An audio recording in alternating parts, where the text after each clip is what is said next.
chapter 7. And then next time we'll get into talking about how the bones come together, which is, I think, quite a bit more interesting than just the skeleton itself. All right, so last time we ended up talking about the scapula being a complex three-dimensional bone with a spine on the back, the different foci, which we'll look at in lab. But today we'll start in with the upper limb. So we call it that, not just the arm, because the arm goes from shoulder to elbow. So this is what we call the brachium, and the brachium, that means arm. So the brachium just has one bone.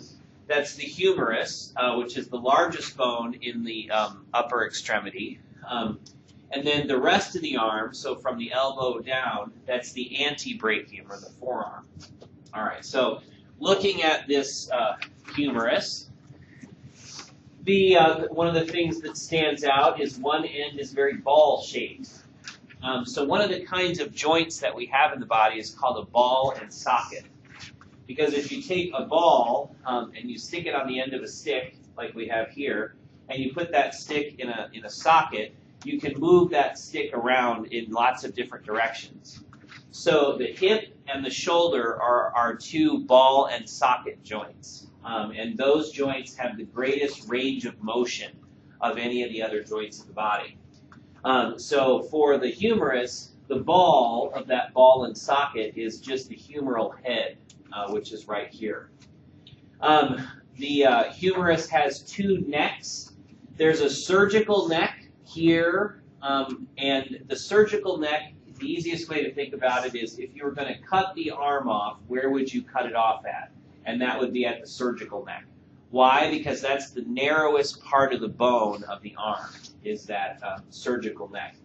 Now, anatomically, the anatomic neck actually comes across here at an angle, and it's easier to see when you have a bone in your hand, but it's the anatomical neck is the edge of the smooth part of the ball of the humerus, which I'll show you that in lab. Okay, and then we have a greater tubercle and a lesser tubercle. A tubercle is just a rough projection, and the greater tubercle sits right here, and this is where the deltoid muscle attaches to the humerus. So the deltoid is a muscle that comes across the shoulder. It allows us to do this, so it raises the arm up and to the side. So the greater tubercle is this little rough spot where that muscle attaches. All right. We have the shaft, obviously, or the diaphysis is the long part of the humerus. And then at the distal end, we have a very different appearance between the front and the back. So in the back of the humerus, we have what's called the olecranon fossa. Okay, the olecranon is the point of your elbow, and it's actually a part of the ulna bone. But when we straighten out our arms, the point of our elbow disappears. You know, it kind of vanishes. And the reason that's true is the olecranon drops into this olecranon fossa and becomes much more flat. So we don't have that point that's sticking out when our arm is fully extended. Now, this is a good landmark to know, because if you know that the olecranon fossa is in the back, in other words, that's the posterior side, now you can figure out if you have a left or a right humerus in your hand. Because if you say, like in this case, if we have an olecranon fossa in the back and the ball points towards the left, well, then we know that we have a right humerus. Because if we had the olecranon fossa and the ball pointed the other way, then it would have to be a left humerus. So one of the things that we'll talk a little bit about in lab is how to tell a left bone from a right bone. And usually you need a relationship like this. You have to know that something is on the back, and then you have to look and see which side some other part points to. So, and we'll go through some of those there again in lab. But also at this distal part of the humerus, we have medial and lateral epicondyles, and these are very easily palpable. So if you feel on your elbow, on the inside and outside, there are these big, strong, bony, projections. Well, the one on the inside is your medial epicondyle, and the one on the outside is the lateral epicondyle. Now, in most people, the medial one, the one on the inside, is more pronounced. So it sticks out a little bit more than the one on the lateral side does. And then we have at the end of the humerus, we have this kind of complicated pulley type region, which is right here. So we have a capitulum and a trochlea. Trochlea just means pulley. This is where the ulna sort of fits in to the end of the humerus. So the elbow is a hinge joint. In other words, just like the hinge of a door has just one range of motion, it can open and close, but it can't go up or down. Well, the ulna, together with the humerus at this trochlea, create the hinge joint of the elbow, which is a very strong joint, but doesn't have a lot of flexibility in it in any other direction. All right, so the humerus, let's see. Okay. Then when we get down into the forearm, we have two parallel bones there. So, and we're going to see the same pattern in the calf, that we have, instead of just one bone, we have two.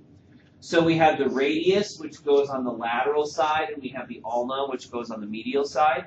And remember, in anatomic position, the palms are facing forwards. So when we talk about parallel bones, they're only parallel when you're in this position. The way we normally hold our arms, which is palms down, the two bones of the forearm are actually crossed. Instead of being parallel, they make a kind of X. But in anatomic position, they're parallel. So the radius laterally and the ulna medially. The ulna is easy to identify because it has a great big U-shaped notch in it, which I don't think we have one of these from the side. Nope. But the ulna has a U, so it's easy to identify because it looks a little bit like, there's a U like that, then it goes down like that. So if you see a bone that has a pronounced U in it, that's going to be an ulna. So in our pictures here, the ulna and radius in some ways are kind of opposites. Okay, so here's the ulna, here and here. The ulna is large proximally, so on the humerus side of the ulna is quite large, but it tapers to a very small point as you go distally. So it's big at the beginning and short at the end. The radius is opposite. The radius starts very small, and then it gets bigger as we go towards the hand. So most of the connection of the wrist to the arm is at the radius. So you can see that the radial head, or the end of the radius here, has a great big surface, but the ulna has gotten very small. Okay, so looking at it from the back, here's that olecranon, or point of the elbow, and then we have the ulnar head. A styloid process, a stylus is a pointy thing, right?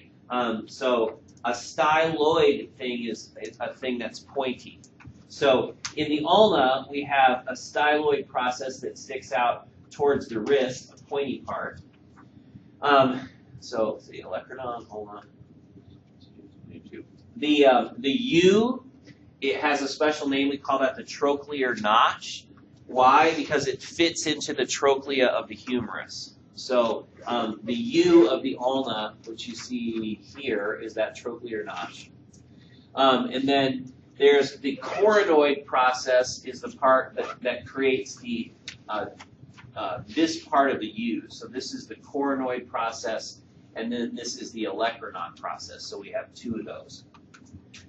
Let's see. And ulnar head, okay.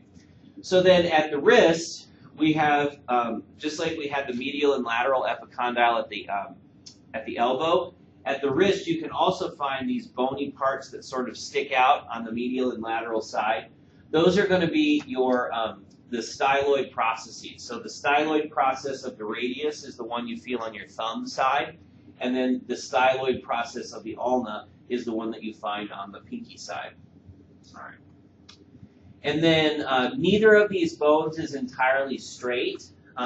They kind of they curve medially. So the ulna always curves towards the medial side, which is another way that you can tell left from right. The olecranon is in the back, and then if it's curved, whatever direction it's curving towards, that's the medial side. So then you can figure out if you have a left or a right ulna. All right. Moving down into the hand and wrist. The wrist is made up of 8 bones, and you get lucky on this one because I can never remember these bones. I don't make you memorize them either. It's one of those things, if I can't keep it straight, I don't expect you to either. But just know that there are 8 carpal bones. And those 8 bones form a rather complex joint that gives the wrist a lot of range of motion. You know, your hand can move in lots of different directions at the wrist, and that's because these 8 bones, they slide against each other, so that the wrist can have both strength and flexibility. And then when we get into the hand, we have, all right, so let's back up. So here's the radius, here's the ulna, here are those styloid processes, right? Here are the 8 bones of the wrist. So the scaphoid, the lunate, the triquetrium, pisiform, trapezium, trapezoid, capitate, hamate. See, they're hard to remember names. But there are 8 bones there. And then in the palm of the hand, we have the metacarpals. Now these bones sometimes get sort of confusing to people because they look like fingers, but the metacarpals are in the palm of your hand. So even though we see 5 separate bones here, like we see 5 fingers, the metacarpals make up the palm. So those are the bones that are inside the hand. And they don't get special names. We just name them by Roman numerals, so 1 through 5, with 1 being the thumb side. So, and then the same is true for the phalanges. They don't get special names. We just number them. All right, so we have 5 metacarpals. And then attached to each metacarpal, we have phalanges. Now, these are going to be the thumb and fingers. So for the first metacarpal, we have 2 phalanges that attach. Because if you look at your thumb, there's only 1 joint in the thumb, right? So there's only 2 bones there. So we have a proximal phalanges and a distal phalanges. And then for the fingers, we have 3. We have a proximal, a middle, and a distal. So when you look at your fingers, you've got 2 joints in your fingers, and that's 3 bones. So 1, 2, 3 bones, and then the metacarpal that attaches it to the wrist. So lots of bones here. You know, we've got 8 wrist bones, 5 metacarpals, and then 12, 14 phalanges. So a lot of bones, but not a lot of names. All right. So proximal, middle, and distal phalanges. All right. All right, let's do a question here real quick. Which of the following is most distal in location to the humerus?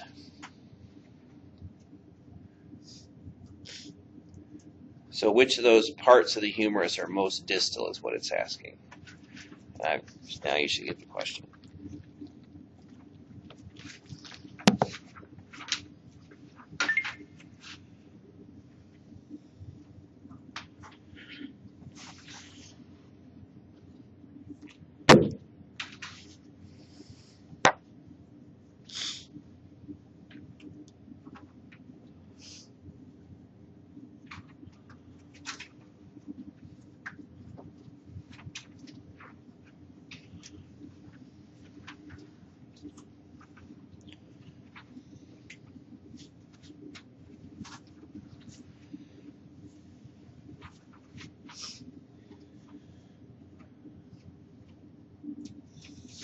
All right, jump in there, last couple of people. All right, the best answer here is going to be the trochlea. So remember, distal is towards the end, proximal is towards the beginning. So the trochlea is that pulley-shaped area at the end of the humerus where the ulna fits in. So that's probably the most distal. The medial epicondyle would be sort of the next most proximal. That's the big bump that sticks out on the inside of your elbow off to the side. And then these others, the greater tubercle is way up at the top, so is the deltoid tuberosity, and then the anatomical neck is just below the head of the humerus. All right. If you break the lateral bone of your forearm, you have fractured which of those bones in anatomic position?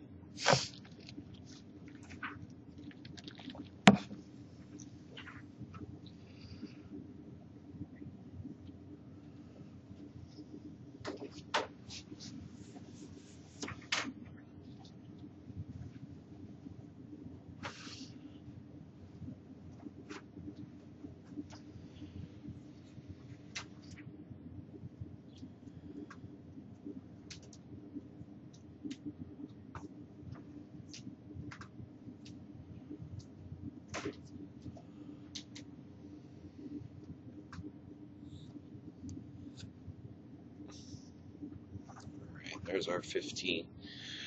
All right, so the lateral, in anatomic position, the lateral, in other words, the outside bone, that's the radius. So the radius is on the outside, the ulna is on the inside. Another way, that you can remember that is the radius is always on the thumb side, because as the thumb moves, the radius is going to move too. So when you go to check a pulse on a person, like many of you have been taught to do, that's the radial pulse. So that's another way you can remember. It's named that because on the other side, on the pinky side, there's an ulnar pulse too, and they're named for the bones that they go up or go underneath. All right. All right, the point of your elbow is called which of those?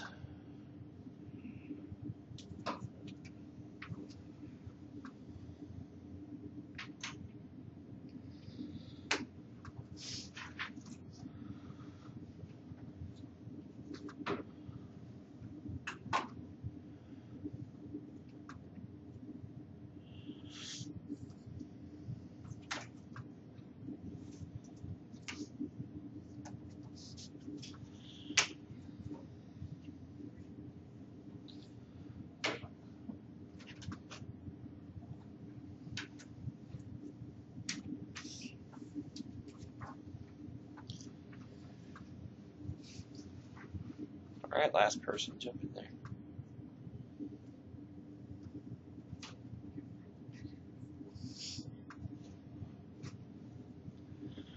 All right, and now you can sound very smart and you can say, get your olecranons off the table. So it's the olecranon process is the point of your elbow. The styloid process, which many of you put, those are the points of your wrist. So on the left inside and outside of your wrist, those are the styloid processes. At the elbow, you have your medial and lateral epicondyles. But the olecranon is that pointy part in the back. Okay. Okay, so moving down into the lower extremity, we'll talk about the pelvic girdle and then the bones of the lower extremity. There's a lot of similarities between the arms and legs. And when you're learning the bones, it helps to sort of keep the two in match. In other words, you've got a humerus, you've got a femur, and effectively they serve the same role in the upper extremity and lower extremity. So you'll see that there's a lot of similarities between those two things. So last time we talked about the pelvic or the pectoral girdle and how flexible it was. That the scapula with its and the clavicle with their one bony connection of arm to skeleton gives the upper extremity a lot of mobility. Well, in the pelvic girdle, it's just the opposite. This evolved for strength and weight bearing. So the pelvic girdle doesn't hardly move at all. Whereas the pectoral girdle for the upper extremity moves quite a bit. So we have very large, dense, massive bones that are very tightly tied together, and they're very tightly tied to the axial skeleton, particularly at the where the sacrum attaches to the coxal bones. All right. So the coxal bones are the bones that make up the pelvis, and there are actually 3 bones that have fused together. So when we look at, these are the coxal bones. So we have an ilium, an ischium, and a pubis. Now in the infant, these bones are separate from each other. Now they're all connected, but you can identify an ilium, an ischium, and a pubis. In the adult, you can't, but we still talk about the regions that they came from. in terms of these three parts. So the ilium makes up the big crest part here.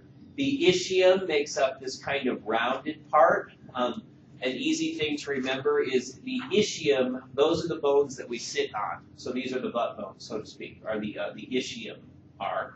And then the pubis is this part in the middle that circles around the front and are tied together in the front. So ilium, pubis, and ischium. The coxal bones are complicated, and there are a number of important features here that I want you to know because they're anatomical landmarks. Remember, a landmark is something that we can see or feel from the outside that tells us about the position of things on the inside. And the iliac crest, for example, is one of the most commonly used anatomic landmarks. Because when you look at a patient, you can identify where the top of that crest is, and it's going to tell you approximately where in the abdominal cavity, for example, you are. All right, so there's the iliac crest, comes up along the side. The iliac bone, or the ilium, has some spines that are important. The anterior superior and posterior superior. All right, anterior is towards the front, right? Superior is the high one. So this is the point of your hip, what we commonly refer to as your hip bone. When you knock into a table or a counter on this bony spot, that we call that your hip bone. So that's really the anterior superior iliac spine. So it's the part that sort of sticks out right in the front there. In the back, there's a similar one. So there's a posterior superior iliac spine too. Now this one, you really can only palpate on somebody who's pretty thin. But you can feel that there's this little knot that sort of sticks out there. All right, so the iliac spines. The acetabulum is the socket here, and we're going to see that the femur is going to fit into this socket. So the acetabulum is the socket of the hip joint. And unlike the glenoid cavity of the scapula, where it wasn't a very complete socket, in the coxal bones, the acetabulum is almost spherical. I mean, it really does make a very tight fit around the femur because we've got a lot of weight being transmitted and forces here. All right, so that's the acetabulum. The ischial tuberosity is right here. This is the bony part of where we sit. So when we sit down, our legs go out this way. And then it's the ischial tuberosities that really carry our weight into the chair. In people who can't move around very well or are sick somehow, the ischial tuberosities, the skin overlying those is one of the sites of skin breakdown. Because as you sit, the weight of your body is pushing the ischial tuberosities into the skin and sort of squeezing it between the chair and the bone. And we can get skin breakdown there. So ischial tuberosities, butt bones. This big round hole that's very easy to identify in the pelvis, that's the obturator foramen. Foramen is whole. The obturator is a muscle that flexes the femur. So it bends the leg up, but we call that hole the obturator foramen. And then where the two pubic bones come together, so on the left and right, that's where we have the pubic symphysis, which, do we have yeah, there we go. We'll talk about that symphysis again in a minute. So, coxal bones, I guess these are the first red boxes that we've seen. When you see red boxes, what that means is the red boxes are things you need to know. What's not in a red box is I'm not going to test you on.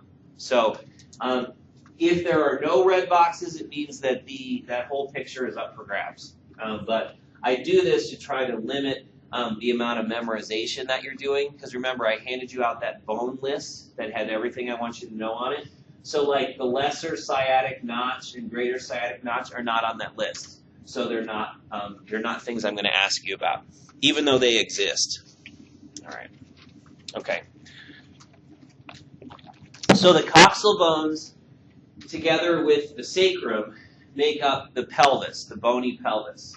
Now this word is unfortunate because it gets to meaning two different things depending on what you're talking about. So it can either be the lower part of the abdominal cavity, so the small intestine, large intestine, bladder, uterus in the female are all in the lower part of the abdominal cavity. And sometimes we call that space the pelvis. But then other times we talk about the pelvis as the bones that form the pelvic girdle. So you kind of have to know, which of those two things is being talked about. If people are talking about bones and they're talking about the pelvis, they're talking about the coxal bones together with the sacrum in the back that form that sort of circle that makes up the lower part of the skeleton. All right. So the coxal bones and the sacrum are bound very tightly together. Some of the tightest bindings of bone to bone anywhere in the body are these sacroiliac ligaments, where the iliac crest and the sacrum are joined together.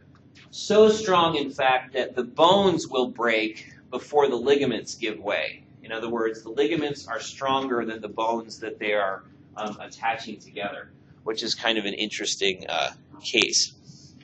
All right. So this is probably the best way to look at the pelvis, is with all the pieces put together. Okay, so we've got the vertebral columns coming down here. So here's L5. The sacrum is in the back. And here you can see why the ilium has its shape. Where the sacrum and the iliac crest join, you can see that they fit very tightly together. That they fit into this circle. So there are very tough ligaments here and here. And then the two coxal bones in the front are joined together at the pubic symphysis. So this is the pubis part of the bone, and here is another. And then they're locked together. This is a symphysis. In other words, there's a kind of a dense, fibrous pad between the two ends of these two left and right-sided bones. So there's a little bit of a, like almost padding, very dense padding that goes in here, but then these two are also locked together. So we have the sacrum in the back, the ilium, the pubis, the ischium. Here's the pubic symphysis. This is another very commonly used anatomic landmark because you can palpate it very easily. In other words, you can feel it through the skin. You can feel the top part of the pubic symphysis and the bottom part of it as well. All right. Let's see. Okay. So these bones define a couple of spaces. So the true pelvis is this space in here, and it's when we don't have a skeleton in this room, but in lab I'll show you the easiest way to remember the true pelvis is you can kind of put your hand down in there, and it's a very bowl-shaped little spot of bone. So the true pelvis has the sacrum at the back, the pelvic brim around the side, and then the ilium and ischium present at on the other sides. So that's the true pelvis.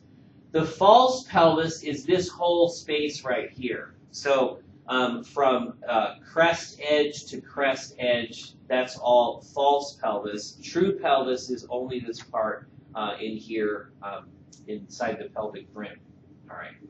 And then in obstetrics, when it comes to delivering babies, the pelvic outlet becomes very important. This is what the baby has to fit through in terms of bony obstruction. So the baby has to get born through this space right here. So we have the sacrum and coccyx in the back that kind of point forward and limit that pelvic outlet, which you can see it here is a better view. Here are the ischial tuberosities, and we're sort of looking into what could be the birth canal. So the baby has to squeeze between the ischial spines and then the coccyx and the pubic symphysis in the front. Now, there are some specializations. In the female pelvis, the sacrum doesn't curve as much, and the coccyx doesn't curve as much, so it opens up this distance quite a bit.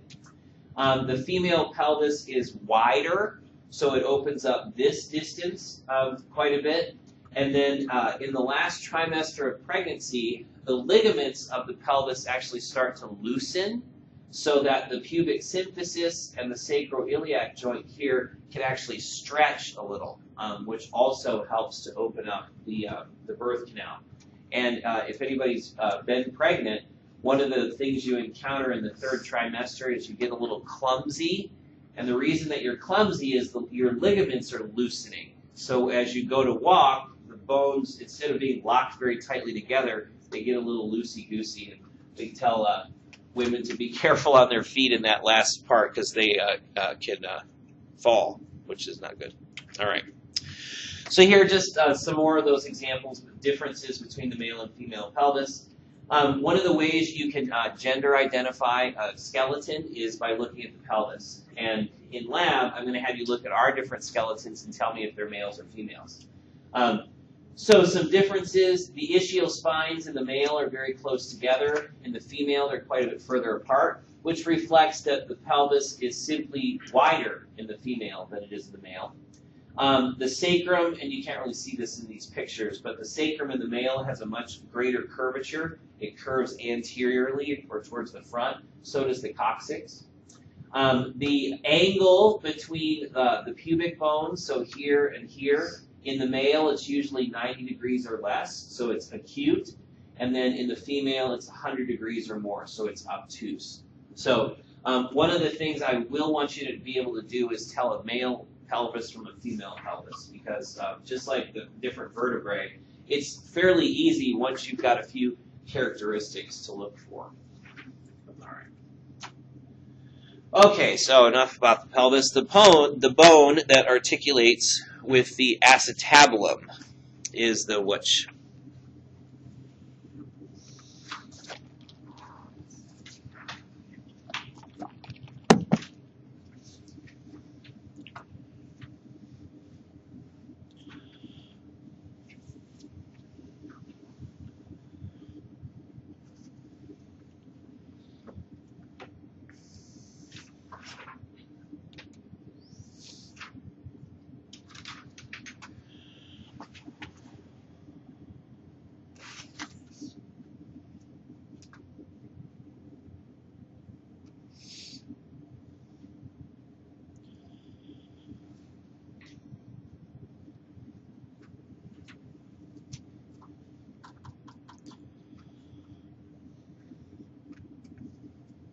In some ways, not entirely fair because we haven't actually talked about this yet. The acetabulum is the socket of the hip joint. So you have to know, what comes after the hip joint. Well, that's the femur. So the head of the femur is what fits into the acetabulum of the coxal bones. All right, we're going to skip some of these. Okay, so lower limb. So from pelvic girdle, we get into the thigh and leg. So the thigh is the area from the hip to the knee, and then the leg proper, anatomic speaking, is from the knee to the ankle. So in the thigh we have the femur, and then in the leg we have the tibia and fibula. All right. So everybody's seen a femur, I'm sure. It's the largest bone in the body, probably the most easily recognizable bone too, not just in the human being but in other animals too. And one of its most recognizable features is the femoral head, which is an almost complete ball shape. And it's this femoral head that fits into that acetabulum on the coxal bones. Now, the nice thing about a ball and socket joint is we sort of get two things that we like at the same time. A ball and socket joint is very flexible because it can move in lots of different directions. But it's also very strong because there's a large surface where the two bones are connected together. So we have a strong, mobile joint, which is very much what we have at the hip. While it's true we can't move our legs quite as flexibly as we can move our arms, the leg has a remarkable range of motion, particularly for carrying all the weight that it does. All right. So when we're standing, the femurs angle medially, so they're not straight. They come in at an angle. In other words, the top ends are further apart than the distal ends are. All right, and all of this anatomy is pretty much up for grabs. So the ball here is the femoral head. The neck is the area around that femoral head. There's a greater and lesser trochanter. So a trochanter is just a very big, rough projection. And we have a trochanter. The larger one is on the lateral side, and the smaller one is on the medial side, the lesser trochanter. Again, these are places where muscles attach. The muscles that allow our legs to go out to the side attach to that greater trochanter and pull that femur out. Okay. So we have the shaft, and then when we get down here, here's a similarity with the humerus. You know, at the humerus, we had a medial and lateral epicondyle, right? Same thing is true for the femur. We have a lateral and medial epicondyle. So when you feel your knee on the left and right side, on the inside and outside, there are these kind of bony knobs that stick out. Those are the epicondyles, medial and lateral epicondyles. So the medial one is on the inside, lateral one is on the outside. And then at the end of the femur, we have the condyles. So we have a lateral condyle and a medial condyle. A condyle is just a smooth part. And what we'll see when we get to the knee in the next chapter is that the condyles fit up against the tibia and allow that tibia to move very smoothly at the knee. All right, so in terms of determining right from left, the condyles of the femur point towards the back, and then the heads angle medially. So if you can identify the back side of the bone, then you can figure out if it's a left one or a right one. So the patella, or the kneecap, this is a sesamoid bone, and I think we haven't talked about sesamoid bones before. A sesamoid bone is simply a bone that forms over time. You're not born with them. So this, and they usually form inside of a tendon. So when you're born, you don't have patellas yet. Usually you don't develop patellas until the baby starts really using their legs for crawling is typically the first thing. But a sesamoid bone forms inside a tendon where there are forces at work. So as the quadriceps tug on the knee to straighten it, there's some forces that come into play there, and a patella basically develops at around age, in the infancy, and then it starts to ossify or become bone-like at age 2 or 3.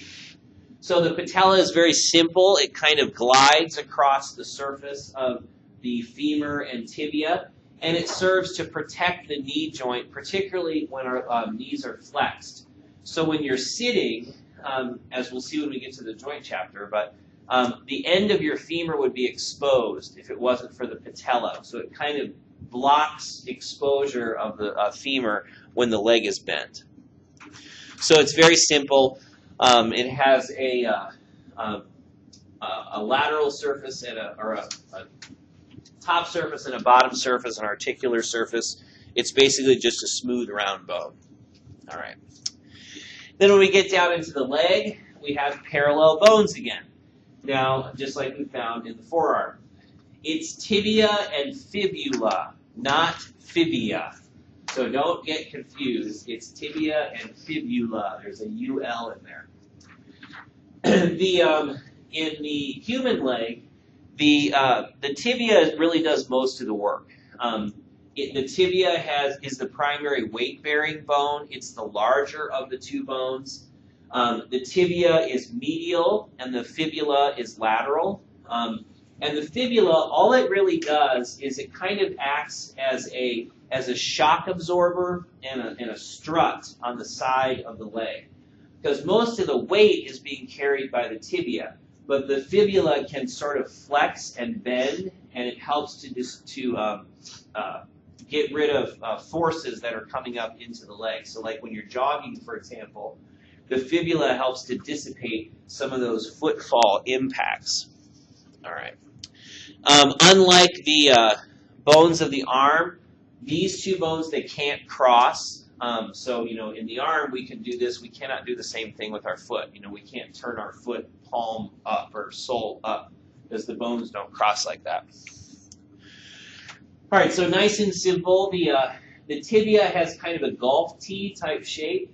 You'll really see it when we look at it in lab, but it has a sort of flat surface, and then it tapers down like this. The Tibial tuberosity is something that's very easily palpable in almost everybody. You know, that's the bony part just underneath the knee. There's an Osgood-Schlatters disease, if anybody's ever had pain at that bony part of the knee. That happens in runners and athletes sometimes, as the strong muscles of the quadriceps are pulling on that tibial tuberosity all the time. It can cause pain. But if we start here at the top, we have lateral and medial condyle of the tibia. And then the head of the fibula just kind of sits just underneath the lateral tibial condyle. And you can see that the fibula doesn't actually join up with the femur. You know, the femur is up here, right? The fibula doesn't even get up that high. It literally only goes from ankle to just below where the femur attaches to the tibia. All right. So here's tibia, here's fibula. Down at the ankle, we have bumps again. So if you feel your ankle, there are two knobby, bony projections on the inside and outside. Those are your malleoli. So you have a lateral malleolus on the outside, and you have a medial malleolus on the inside. The lateral malleolus is actually the fibula, and then the medial malleolus is the tibia. So the bony projections on the left and right. So in order to determine right from left, the medial malleolus is always medial, obviously, and the tibial tuberosity is towards the front. So if you know those two things, you can tell left from right, you know, because you can identify, okay, this is the front of the bone, and then if the medial is pointing towards that side, then it's left or right. And we'll look at the left-right stuff more when we get into lab, which is where you'll really learn the bones. All right. And then down into the ankle and foot. So just like the wrist, the ankle is made up of multiple bones. Here we have 7 instead of 8. And it's the same idea. By having lots of small bones in there, they can slide next to each other, and we can have a lot of flexibility, but still a lot of strength as well. So we have 7 of those. The tibia transmits the weight of the body down into the talus, and then the talus into the calcaneus. The calcaneus is your heel bone, you know, so the bone that we when we stand, we put about half of our weight on the heel and half of the weight on the ball of our foot. So that's the calcaneus. And just because I think comparative anatomy is cool, cats and dogs, their back feet are not like ours at all. Essentially, they're always on their tiptoes. So they don't have a calcaneus, like they don't have a heel that they have their weight on. Instead, they're always up on their tiptoes. And the reason for that is it gives them a mechanical advantage in running and jumping, because they have a lot more spring in their back legs than we do. So like when the dog or cat sits, then they're essentially on their flat feet like we would be. So when when that part of their leg goes down, essentially they're now sitting. What they're sitting is sort of like how we stand all the time. But okay. And then just like the hand, we have metatarsals and phalanges. Okay, so here are those the ankle bones, the tarsal bones.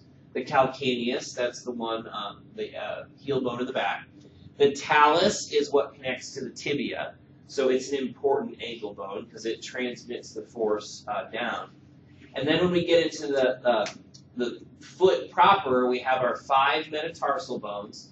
We label them with Roman numerals, so 1 through 5.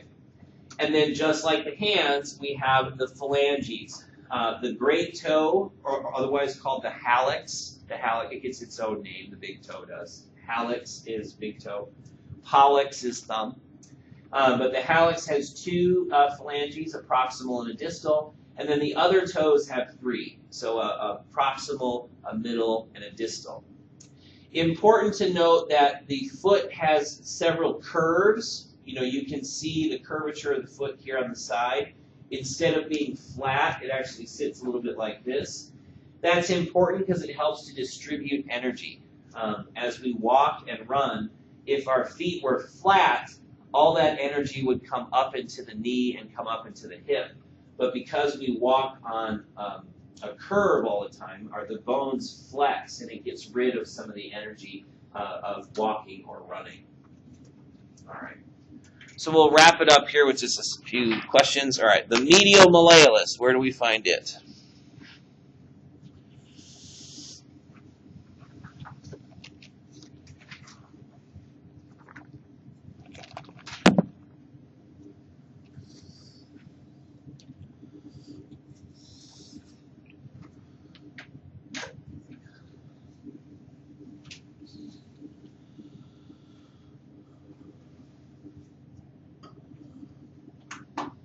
Now for the foot, are we gonna know all of the ankle? Did you want us to know all the ankle? No, you don't need to know the ankle bones.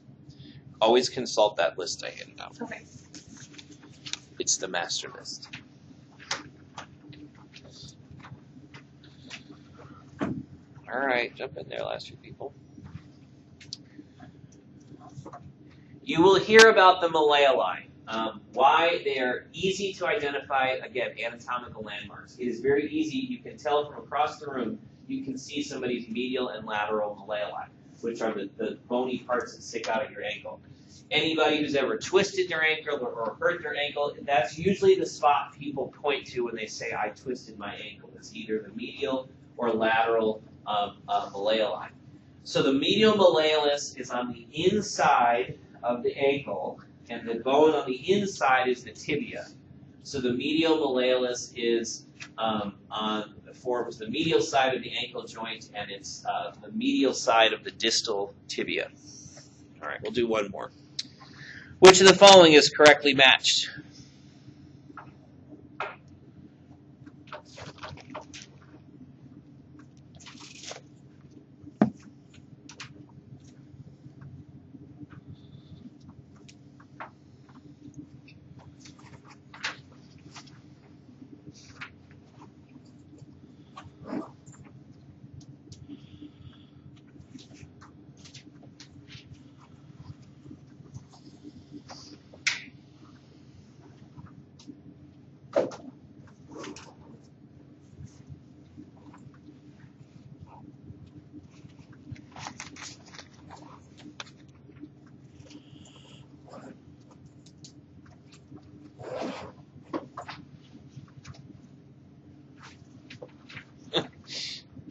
We got an almost even split between A and E. Okay.